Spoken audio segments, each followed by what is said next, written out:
Hello everyone, welcome to the maths world. ఈ వీడియోలో 9th class mathematics 6th chapter linear equations in 2 variables అనే చాప్టర్లో exercise 6.3లో 12, 13 problems ఎలా చేయాలో ఈ వీడియోలో నేర్చుకుందాము. 12th problem, when Rupa was born, his father was 25 years old. Form an equation and draw a graph for this data. From the graph, find the age of the father when Rupa is 25 years old, Rupa's age when her father is 40 years old. రూపా పుట్టినప్పుడు వాళ్ళ నాన్నకి 25 years old అంట. ఈ ఇన్ఫర్మేషన్కి equation form చేసి graph గీసిన తర్వాత graph నుంచి ఈ 2 క్వశ్చన్స్ కూడా ఆన్సర్ చేయాలి. First of all Rupa's father's age మనకు తెలియదు కాబట్టి వై అనుకుందాము. లెట్ రూపాస్ ఫాదర్స్ ఏజ్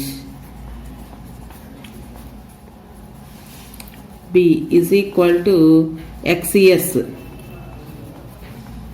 రూపా ఏజ్ ని y అనుకుందాం. Let Rupa's age is equal to y years. అయితే ఇక్కడ మనకి లెక్క ప్రకారం రూపా పుట్టినప్పుడు వాళ్ళ ఫాదర్కి 25 ఇయర్స్, అదే రూపాకి 5 ఇయర్స్ అనుకోండి, వాళ్ళ ఫాదర్కి కూడా 5 ఇయర్స్ ఏజ్ గడుస్తుంది కాబట్టి 30 అవుతుంది. అంటే ఎప్పుడు కూడా వీళ్ళిద్దరి ఏజ్కి గ్యాప్ 25 ఇయర్స్ ఉంటుంది. సో ఈ 2 వీళ్ళిద్దరి ఏజెస్ని మైనస్ చేస్తే 25 వస్తుంది అనమాట. ఫ్రమ్ ది ప్రాబ్లం, మనకు ప్రాబ్లంలో ఇచ్చిన దాని ప్రకారం ఫ్రమ్ ది ప్రాబ్లం, సో వీళ్ళిద్దరి age difference of age 25 years. X minus y is equal to 25. X అంటే Roopa's father's age, y Roopa's age. Roopa's father's ఏజ్లో నుంచి రూపాస్ ఏజ్ మైనస్ చేస్తే ఎప్పుడు కూడా 25 ఇయర్స్ రావాలి. ఇది మనకు కావాల్సినటువంటి ఈక్వేషన్. ఈ ఈక్వేషన్కి 2 సొల్యూషన్స్ కనుక్కొని గ్రాఫ్లో గీద్దాం. Suppose X is equal to, ఇక్కడ చూడండి వీళ్ళిద్దరు డిఫరెన్స్ 25 రావాలంటే రూపాస్ ఫాదర్స్ ఏజ్ ఎప్పుడు కూడా 25 కంటే ఎక్కువ తీసుకోవాలి. లేదంటే 10, 5 తీసుకున్నట్లయితే మనకి వై వాల్యూ మైనస్ వస్తుంది. ఏజ్ అనేది ఎప్పుడు కూడా నెగిటివ్ నెంబర్ ఉంటుంది కాబట్టి రూపాస్ ఫాదర్స్ ఏజ్ పుట్టినప్పుడు 25 ఇయర్స్ ఉంది కాబట్టి వాళ్ళ ఫాదర్కి ఎక్స్ వాల్యూ తీసుకునేటప్పుడు 25 కంటే ఎక్కువ తీసుకోవాలి. సపోజ్ 30 అనుకుందాం, అంటే రూపాస్ ఫాదర్స్ ఏజ్ 30 అయినప్పుడు రూపాస్ ఏజ్. ఈ ఈక్వేషన్లో ఎక్స్ బదులుగా 30 సబ్స్టిట్యూషన్ చేద్దాం. 30 minus y is equal to 25. మనకి వై వాల్యూ కావాలి, సో 30 రైట్ సైడ్ వెళ్తే -30 అవుతుంది. 25 మైనస్ 30. స్మాల్ నెంబర్లో నుంచి బిగ్ నెంబర్ని మైనస్ చేసినప్పుడు మైనస్ వస్తుంది. 30 నుంచి 25 మైనస్ చేస్తే 5. రెండు వైపులా మైనస్ ఉంది కాబట్టి క్యాన్సిల్ చేసినట్లయితే వై వాల్యూ 5 వస్తుంది. సో ఎక్స్ వాల్యూ 30 అయినప్పుడు వై వాల్యూ 5. ఇదొక సొల్యూషన్. ఈసారి ఎక్స్ ఈజ్ ఈక్వల్ టు 45 అనుకుందాం. ఎక్స్ 45 అయితే x minus 5 is equal to 25. ఈ ఈక్వేషన్లో ఎక్స్ బదులుగా 45 సబ్స్టిట్యూషన్ చేస్తే 45 minus y is equal to 25. So మనకి వై వాల్యూ కావాలి. 45 రైట్ సైడ్ వెళ్తే -45 అవుతుంది. So minus y is equal to 45 నుంచి 25 మైనస్ చేస్తే 20. పెద్దదాని ముందు మైనస్ ఉంది కాబట్టి -20. రెండు వైపులా మైనస్ ఉంది కాబట్టి క్యాన్సిల్ చేస్తే y is equal to 20. So x value 45 అయినప్పుడు వై వాల్యూ 20. ఈ 2 సొల్యూషన్స్ని గ్రాఫ్లో గుర్తుపెట్టి గ్రాఫ్ డ్రా చేసిన తర్వాత ఇదే ప్రాబ్లంలో ఇంకో 2 ప్రాబ్లమ్స్ ఇచ్చారు. గ్రాఫ్ నుంచి కనుక్కోవాలి వాటికి సొల్యూషన్స్. మనకి ప్రాబ్లంలో నెగిటివ్ నెంబర్స్ లేవు కాబట్టి మొత్తం పాజిటివ్ ఎక్స్ యాక్సిస్ అలానే పాజిటివ్ వై యాక్సిస్ డ్రా చేసుకుంటే ఎక్కువ నెంబర్స్ పడతాయి గ్రాఫ్ మీద. సో హార్జాంటల్గా ఒక లైన్ డ్రా చేసుకోవాలి, అది ఎక్స్ యాక్సిస్ అవుతుంది. వర్టికల్గా గీసుకున్నటువంటి లైన్ వై యాక్సిస్ అవుతుంది. ఈ 2 లైన్స్, ఈ 2 యాక్సిస్ ఎక్కడైతే ఇంటర్సెక్ట్ చేసుకుంటాయో అది ఆరిజిన్ 0 అవుతుంది. నెక్స్ట్ మనకి ఫాదర్స్ ఏజ్ని ఎక్స్ యాక్సిస్ మీద తీసుకుందాం. ఫాదర్ ఏజ్ని ఎక్స్ అనుకున్నాం కదా, so father's age on x axis, Rupa's age on y axis. అలాగే ఇక్కడ ఏజ్ అనేది మనకి 5, 10 అలా తీసుకుందాం. మనకి వచ్చిన ఆన్సర్స్ అనేవి 10, 20 అలా ఉన్నాయి కాబట్టి మనకి ఎక్స్ యాక్సిస్ మీద 1 centimetre is equal to 5 units తీసుకుందాం. అంటే 0కి 5 యాడ్ చేస్తే 5, నెక్స్ట్ ఈ 5కి 5 యాడ్ చేస్తే 10, నెక్స్ట్ 5 యాడ్ చేస్తే 15, 15కి 5 యాడ్ చేస్తే 20, 25 అలా 5 గ్యాప్ తోటి తీసుకుందాం. 40, 45, 50, 55, 60, 65, 70, 75, 80, 85. Father's age. అలానే రూపాస్ ఏజ్ కూడా వై యాక్సిస్ మీద తీసుకుందాము. ఇది కూడా 1 సెంటీమీటర్ ఈజ్ ఈక్వల్ టు 5 యూనిట్స్గా తీసుకుందాం. 5 యాడ్ చేసుకుంటూ వెళ్ళాలి. 30, 35, 40, 45, 50, 55, 60, 65. మీకు గ్రాఫ్లో ఎన్ని నెంబర్స్ పడితే అన్ని నెంబర్స్. ఈ నెంబర్స్ గుర్తుపెట్టిన తర్వాత మనం ఇక్కడ స్కేల్ కూడా రాయాలి. ఎక్స్ యాక్సిస్ మీద మనం ఏం తీసుకున్నాం అంటే father's age on x axis, father's age on x axis, Rupa's age on y axis. అలాగే ఎక్స్ యాక్సిస్ మీద 1 సెంటీమీటర్ ఈజ్ ఈక్వల్ టు 5 యూనిట్స్గా తీసుకున్నాము. వై యాక్సిస్ మీద కూడా 1 యూనిట్ ఈజ్ ఈక్వల్ టు 5 యూనిట్స్గా తీసుకున్నాం. సో ఇప్పుడు మనకు వచ్చిన సొల్యూషన్స్ని గ్రాఫ్లో గుర్తుపెడదాం. ఫస్ట్ సొల్యూషన్ 30,5 అంటే ఎక్స్ యాక్సిస్ మీద 30కి ఎదురుగా, వై యాక్సిస్ మీద 5కి ఎదురుగా. ఇది పాయింట్ 30,5. నెక్స్ట్ సొల్యూషన్ 45,20 అంటే ఎక్స్ యాక్సిస్ మీద 45కి ఎదురుగా, వై యాక్సిస్ మీద 20కి ఎదురుగా. ఈ 2 పాయింట్స్ని జాయిన్ చేస్తే గ్రాఫ్ వస్తుంది. సో జాయిన్ చేసేటప్పుడు పాయింట్స్ 2 స్కేల్ మీద వచ్చేటట్లుగా చూసుకొని కొంచెం పైకి కిందకి ఉండేటట్లుగానే ఎక్స్టెండ్ చేసుకోవాలి. ఎందుకంటే ఈ గ్రాఫ్ని యూజ్ చేస్తూ మనం ఇంకో 2 క్వశ్చన్స్ కూడా ఆన్సర్ చేయాలి. ఇది x - y = 25 అనే ఈక్వేషన్ గీసినటువంటి గ్రాఫ్. ఈ గ్రాఫ్ నుంచి మనం ఆన్సర్ చేయవలసినటువంటి 2 questions. First question, the age of father when Rupa is 25 years old. రూపాకి 25 years అప్పుడు వాళ్ళ ఫాదర్ ఏజ్ ఎంతో గ్రాఫ్ నుంచి కనుక్కోవాలి. సెకండ్ క్వశ్చన్, రూపాస్ ఏజ్ కనుక్కోవాలి. వాళ్ళ ఫాదర్కి 40 years అప్పుడు, 40 years ఏజ్ అప్పుడు వాళ్ళ ఫాదర్కి రూపా ఏజ్ ఎంతో కూడా కనుక్కోవాలి. చూడండి, రూపాకి 25 years అప్పుడు అంటే రూపాస్ ఏజ్ మనం వై యాక్సిస్ మీద డినోట్ చేసాము. సో వై యాక్సిస్ మీద 25కి ఎదురుగా మనం గీసినటువంటి గ్రాఫ్ని టచ్ అయ్యే వరకు కూడా లైన్ని డ్రా చేసుకోవాలి. 25కి ఎదురుగా మనకి వచ్చినటువంటి గ్రాఫ్ను టచ్ అయ్యే వరకు గీసుకొని అక్కడి నుంచి మనం ఎక్కడైతే ఆపామో అక్కడి నుంచి ఎక్స్ యాక్సిస్ మీద కూడా డ్రా చేసుకోవాలి. ఆ ఎక్స్ యాక్సిస్ మీద ఎక్కడైతే అది మీట్ అవుతుందో అది ఫాదర్స్ ఏజ్ అవుతుంది. సో రూపాకి 25 years ఏజ్ అప్పుడు వాళ్ళ ఫాదర్కి 50 years. ఇది ఫస్ట్ క్వశ్చన్. అలానే రూపాకి వాళ్ళ ఫాదర్కి 40 years అప్పుడు రూపాస్ ఏజ్ ఎంత? ఫాదర్స్ ఏజ్ని ఎక్స్ యాక్సిస్ మీద తీసుకున్నాం కాబట్టి ఎక్స్ యాక్సిస్ మీద 45కి ఎదురుగా మనం గీసినటువంటి గ్రాఫ్ని టచ్ అయ్యే వరకు కూడా స్కేల్తో డ్రా చేసుకోవాలి. 40 years అప్పుడు కాబట్టి 40కి ఎదురుగా గీసుకోవాలి. వాళ్ళ ఫాదర్స్ ఏజ్ 40 years అప్పుడు అంటే 40కి ఎదురుగా మనం గీసినటువంటి స్ట్రైట్ లైన్ని టచ్ అయ్యే వరకు కూడా గీసుకోవాలి. మరలా అక్కడి నుంచి వై యాక్సిస్ మీదకి గీసుకుంటే ఆ లైన్ ఎక్కడైతే టచ్ అవుతుందో అది రూపాస్ ఏజ్ అవుతుంది. చూడండి, 15 దగ్గర టచ్ అయింది. సో గ్రాఫ్ నుంచి మనం ఫాదర్స్ ఏజ్ అయినప్పుడు ఫాదర్స్ ఏజ్ 40 years అయినప్పుడు Rupa's age 15 years.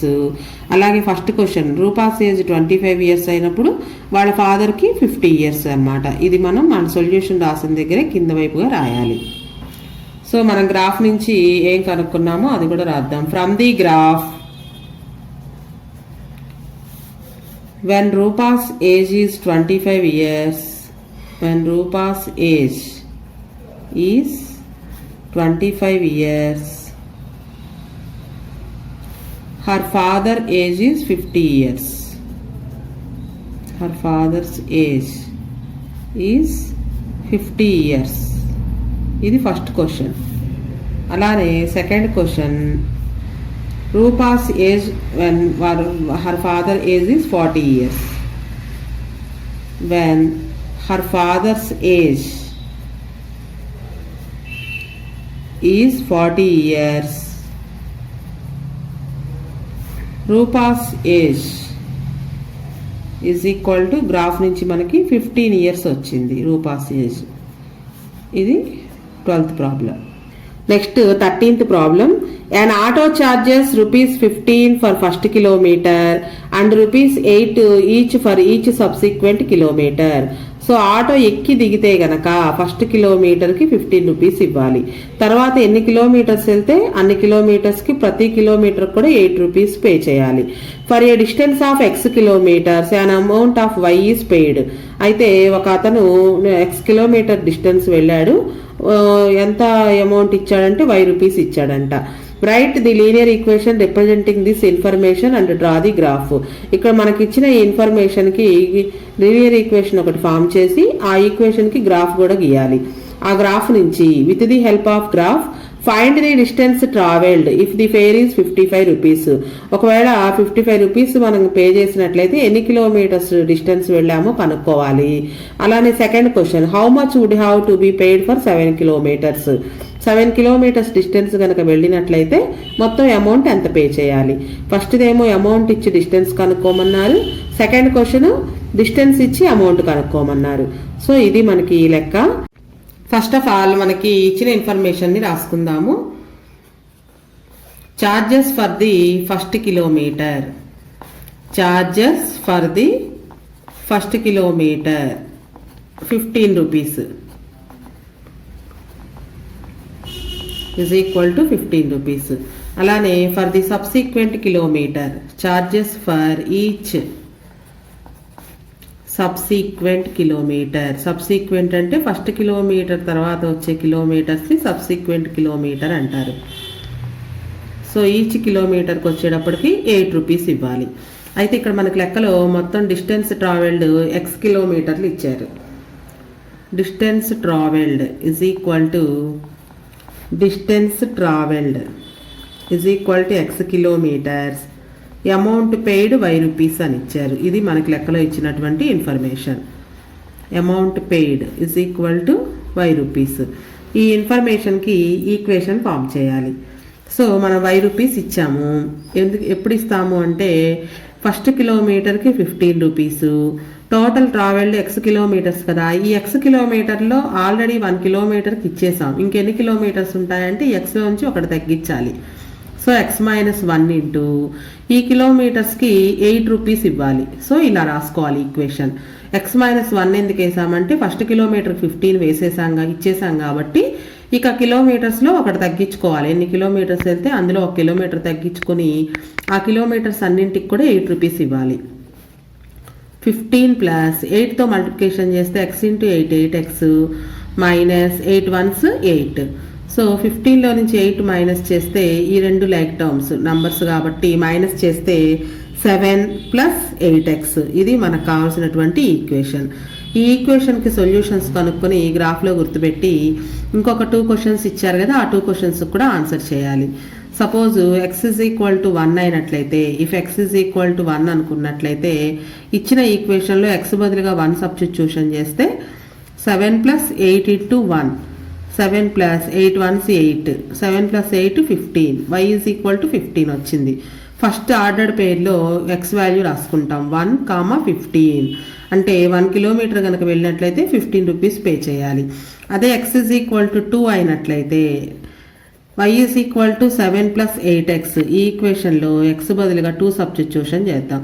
8 into 2, 7 plus 8 2 జార్ 16, 16 ప్లస్ 7 23, y వాల్యూ 23 వచ్చింది. సో ఎక్స్ 2 అయినప్పుడు y వాల్యూ 23. ఇంకొక 2 సొల్యూషన్స్ కనుక్కుందాం. Suppose X is equal to 4 అయినట్లయితే y is equal to 7 plus 8x.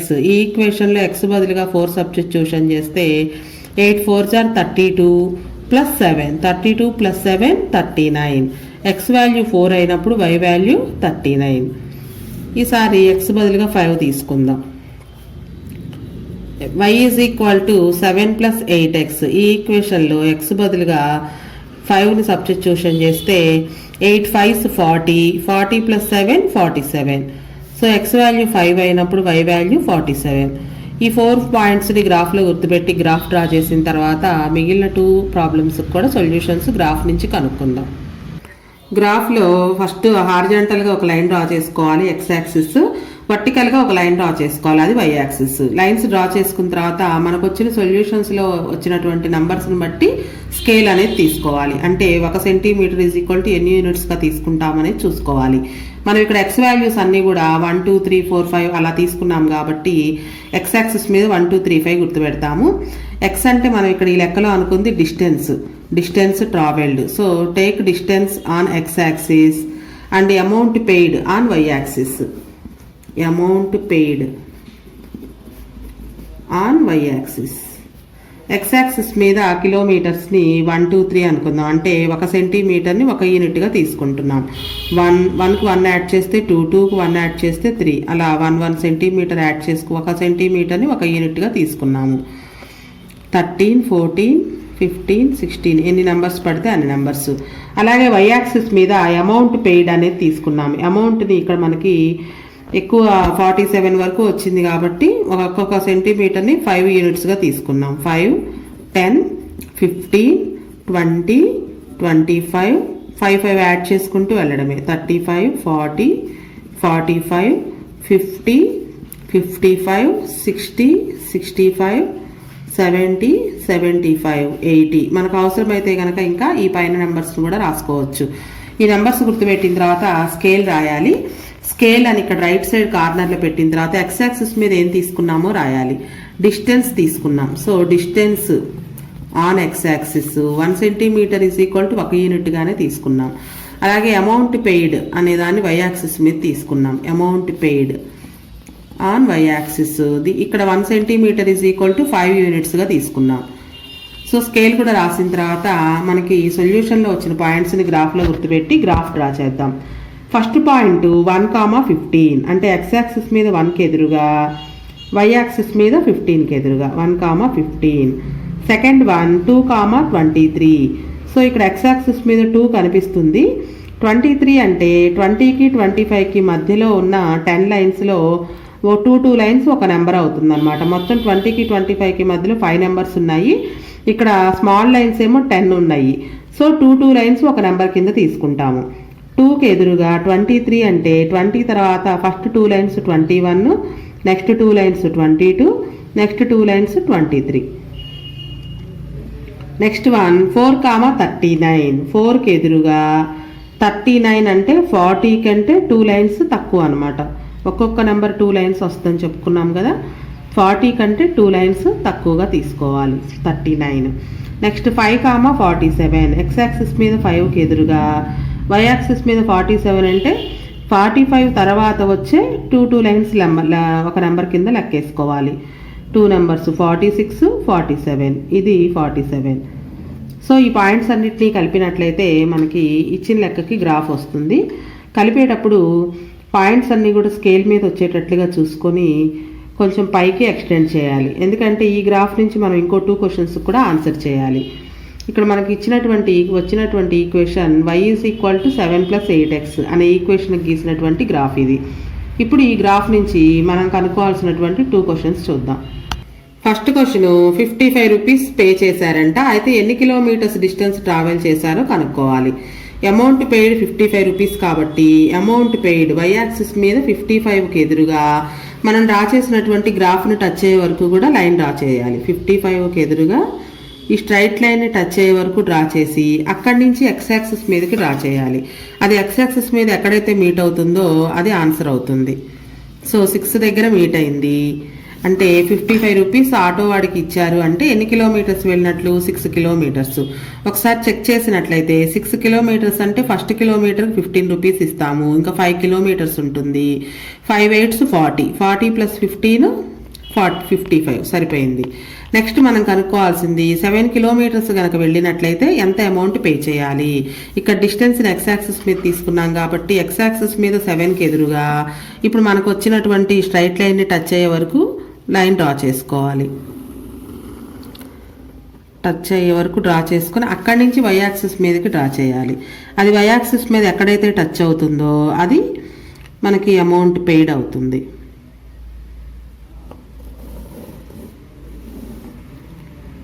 చూడండి మనకి 60 తర్వాత 6 లైన్స్ వచ్చాయి. 6 లైన్స్ అంటే ఒక్కొక్క 2 లైన్స్ ఒక నెంబర్ అని చెప్పుకున్నాం కదా. సో 6 లైన్స్ అంటే 3 నెంబర్స్ అనమాట. 60 తర్వాత 3 అంటే 63. 7 కిలోమీటర్స్ కనుక ట్రావెల్ చేసినట్లయితే 63 రూపీస్ ఇవ్వాలి. ఒకసారి చెక్ చేద్దాం. 7 కిలోమీటర్స్లో ఫస్ట్ కిలోమీటర్కి 15 పోను, ఇంకా 6 కిలోమీటర్స్ ఉంటుంది. అంటే 6 8s 48 + 15 63 వస్తుంది అనమాట. ఫ్రమ్ ది గ్రాఫ్ మనకు వచ్చిన దాన్ని మరలా ఆన్సర్ దగ్గర కూడా రాయాలి. గ్రాఫ్ నుంచి మనం ఏం కనుక్కున్నాము. From the graph first question if ఈ amount paid is equal to 55 rupees. 55 rupees amount ఇచ్చారు అని మనకు లెక్కలోనే ఇచ్చారు. అప్పుడు ఎంత డిస్టెన్స్ ట్రావెల్ చేశారు? Distance travelled is equal to మనకి గ్రాఫ్ నుంచి 6 కిలోమీటర్స్ వచ్చింది.